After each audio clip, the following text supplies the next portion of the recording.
Race against the clock for storm victims as more storms approach. This as a curfew remains in place in the disaster zones. As more storms are expected, city leaders warning people must have a plan in place. 5 on your side's Laura Barczewski is live outside City Hall. Laura. Mike, people have been working non-stop to get debris to the curbs and save as many of their belongings as they can before these storms roll in. Gail Davis was in her bedroom watching the news when the storms came through Friday afternoon. And I looked and I seen all this debris mixing and I said, oh, we really in it. She saw the tornado come down her street and ran to the basement. Everything was like just popping glass and I was so scared. The tornado opened up the roof over the very bedroom she was just sitting in. And I came upstairs and I couldn't get out the house. And so, because everything was covered, the front door, I couldn't get out the house.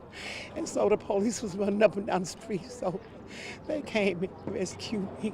Her sister, Anquinette Thurkill, says she's so thankful for the St. Louis police officers who saved her sister. Got out their cars, ran in full gear. Got my sister, this whole thing was on her.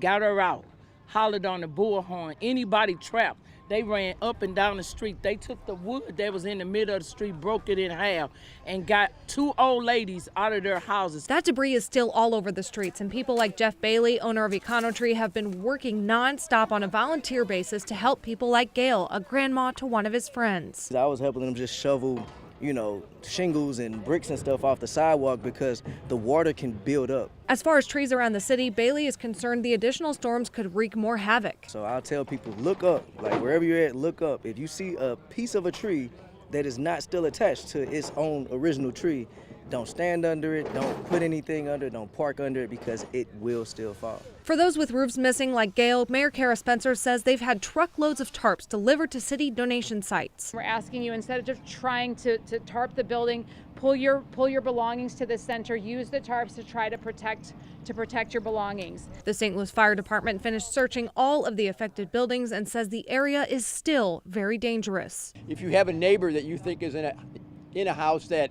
is questionable, try and convince them to move in with you while the weather is coming. It is very important to charge your phones, as Jim and the fire chief just said. Actually, the fire department just had a public charging station delivered to House 26 tonight, so it should be available tomorrow before these storms come. That is at Margaret and Taylor Avenues, so anyone can come there to use this charging station, and they're actually getting more of those charging stations to other firehouses in the disaster zone, and they hope to have some of the more of those in place tomorrow. They'll let everyone know when they are. Reporting live downtown, Laura Barczewski, 5 on your side.